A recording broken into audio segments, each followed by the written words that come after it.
Shabbat Shalom. I'm going to test your trivia knowledge a little bit here for a minute.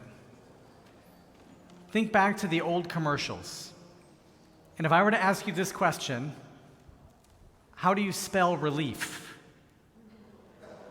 How would you, that's exactly right. How do we spell relief? I was thinking about this week because this week, how do I spell relief? It's W-A-L-Z.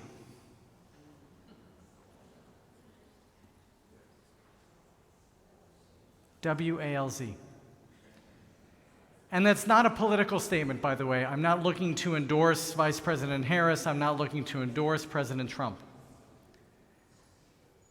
But I'm looking to make a statement about how nervous I was in 2024 about the possibility that there would be a vice presidential candidate who's a proud Jew.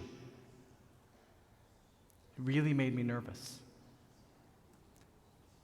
So how do I spell relief this week? It really was W-A-L-Z. And I say that with a measure of embarrassment, and I say that with a measure of sadness. I say it with some anger. But in all honesty, I was relieved this week that Governor Shapiro wasn't asked to be the vice presidential nominee. And I ask this question with you, how do we get to this point? How do we get here? Now, on one hand, I know that no matter which of the two major candidates wins, there are going to be Jews in the White House. Whether it's President Trump's daughter and son-in-law and grandchildren, or whether it's Vice President Harris's husband, there are going to be Jews in the White House. But there's not going to be a Jewish vice president. And frankly, I feel a little bit relieved. Because I think if Governor Shapiro had been asked to be the vice presidential candidate, you know what I would have needed for the next 90 days? Rolaids. R-O-L-A-I-D-S. How do we get to this point? As we approach Tisha B'Av, the saddest day on the Jewish calendar, Israel is full out preparing for a major war like it hasn't fought in 50 years. Israel worries for its existence this weekend. How did we get to this point? How did we get here? Now, it's easy on some level to ask the big questions about world affairs. Because we can ask the questions, but on some level, it's kind of far away. Because thank God we're still waking up in the morning. We have food on our table. We have a roof over our head. We're going to work. Thank God. It's a little bit theoretical we can have these conversations. But I have the honor of journeying through life with you. And I ask the question, as we look at our own situations, maybe it's our relationship with our spouses, maybe it's relationships with children or with parents, relationships with siblings. And we should ask the question, how did we get here? Maybe it's our own state of life. Maybe we are not quite where we were envisioning that we would be at this age 20 years ago, 40 years ago, as we think about where we are today. And maybe we're saying at this moment, how did we get here? How did we get here? There's a single Hebrew word that actually comes to represent that sentence. How did we get here? It's called Eicha. It's called Eicha. We know that on Monday night into Tuesday, on Monday night as we mark this Tisha B'Av, the saddest day in the Jewish calendar, the day in which we remember the destruction of the first and second temples in Jerusalem, the day in which we commemorate so many of the tragedies that befall our people over the last 2,500 years. We're going to read a book called Lamentations in English, but in Hebrew the title is taken from the first word, which is Echa. Echa Yashva Badad. We look at this beautiful city of Jerusalem and we ask the question, it's in ruins. It's destroyed. It was once the most beautiful city in all the world, and now it's destroyed in ruins. And so the author of Lamentations, often attributed to the prophet Jeremiah, asked the question, Echa. How did we get here? How did we get here? The word Echa also appears in this week's Torah portion, Parashat Dvarim. And this is always the Torah portion read immediately before Tisha B'Av, because in this week's Torah portion is that very same word, Echa. Moses is remembering back some 40 years prior after they came out of Egyptian slavery, and Moses was overwhelmed by the number of Israelites asking questions of him. We were so lost, we were as if we didn't have a leader because there weren't enough leaders. And so Moses says, Echa, how did we get to that point that we were so confused and bewildered? Echa, how did we get to that point? And as we turn back to Lamentations, as we will this week, and we hear the word Echa again, how did we get to this point? What we actually see is the prophet initiating a conversation, a lament, but really a conversation with God, saying, look around us. How did we get here, God? How did we get here? And again, whether it's on the global stage, talking about geopolitics in the Middle East, whether it's about anti-Semitism here in the United States, or whether it's about our own personal relationships and status in our life, when we say those words, Echa, how did we get here? We are in some ways beginning a conversation with God. Now, in a blessed way, and I don't get to say this very often, I know the answer. I know how God answers us whenever we ask the question, Echa, how did we get here? And I know it because it appears in the second chapter of the book of Genesis. What is God's response to Echa? It's actually Ayeka. The exact same Hebrew word, Aleph, Yud, Kaf, He. And there in the second chapter of the book of Genesis, we're reading about Adam and Eve having just eaten from the forbidden fruit. And they sense God's presence in the Garden of Eden, and so they try to hide themselves. And God says to them, Ayeka, which is Hebrew for where are you? But it's actually a beautiful statement because God kind of knows where they are. God is God.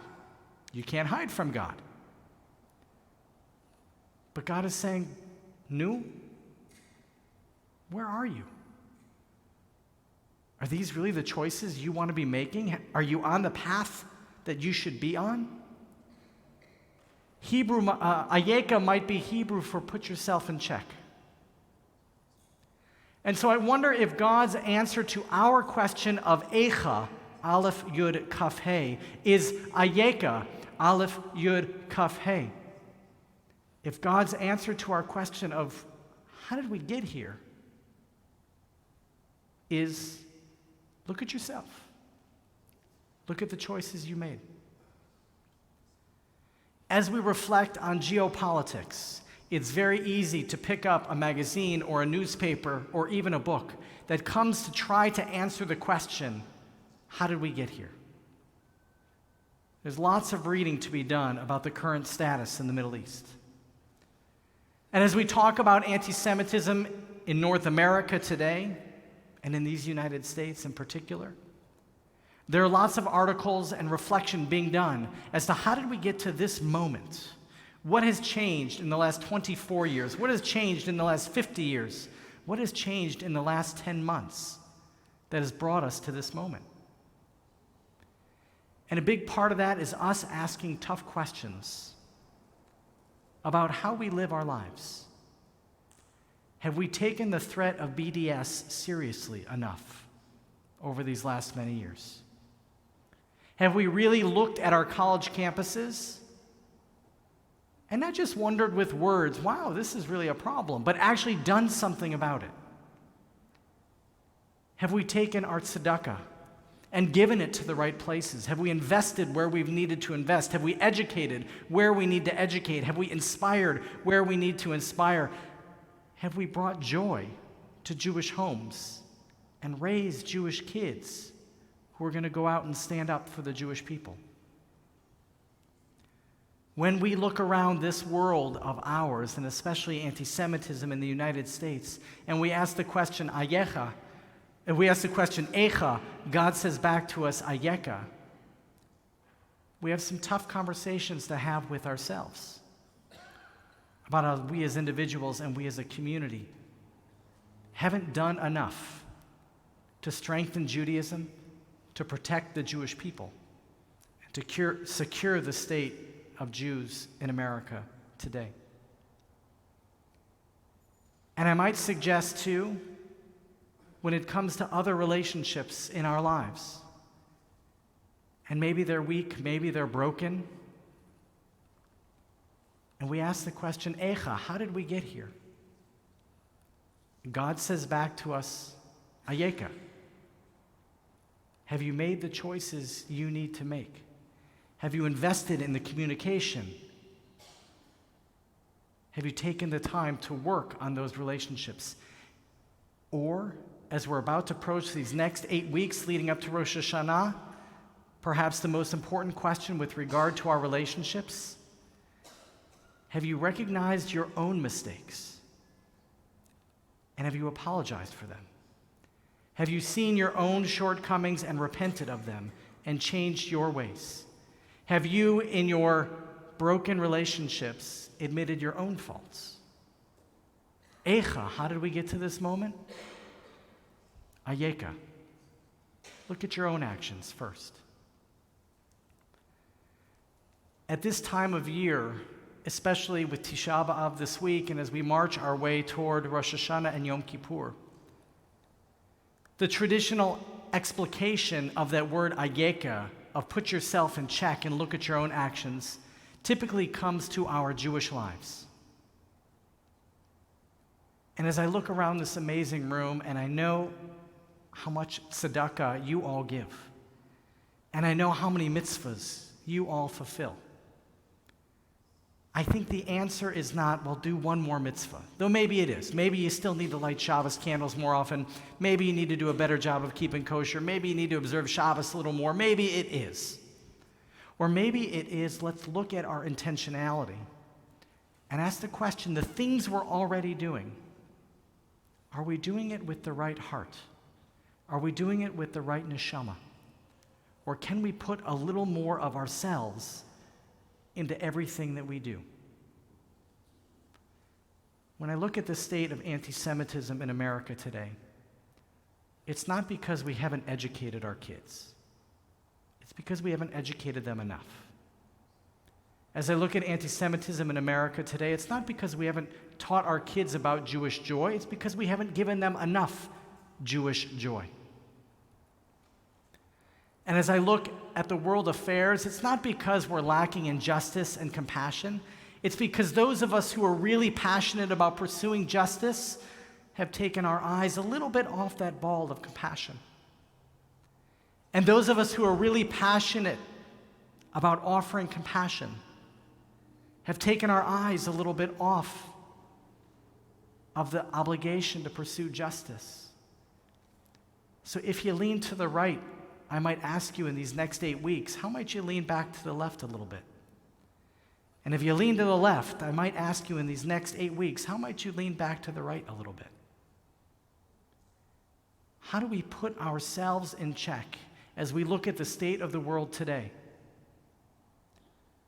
As we proclaim Echa, how did we get here? And we hear God's voice back, Ayeka, put yourself in check. Before you blame others, look at your own actions first. That is our obligation as we go into this week of Tisha B'Av. That is our obligation as we head forward in these next 8 weeks, our march toward Rosh Hashanah and Yom Kippur.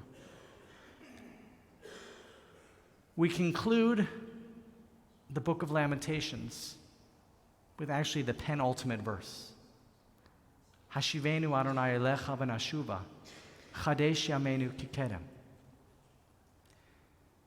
Help us, Adonai, to return to you, and we shall return. And then the strange phrase, chadesh yameinu kikedem, renew our days as in days of old. I might translate to say, God, help us to look at the choices we've made in the past so that we can make better choices in the future. As we look at our world today and ask, Eicha, how could this come to be? As we look at our own individual lives and broken relationships, we ask the question, Eicha, how did we get to this point? God says back to us, Ayeka. And so this week of Tisha B'Av and these next many weeks, let us really begin our own introspection. Let us really begin to look at our own actions. Let us really begin to ask, how can we do more mitzvot, or how can we do the mitzvot we're already doing more fervently? So that Hashivenu Adonai elecha v'nashuva, chadesh yameinu kikedem. Help us to return to you, Adonai, that we may return. Renew our days as in days of old. And let us say, Amen.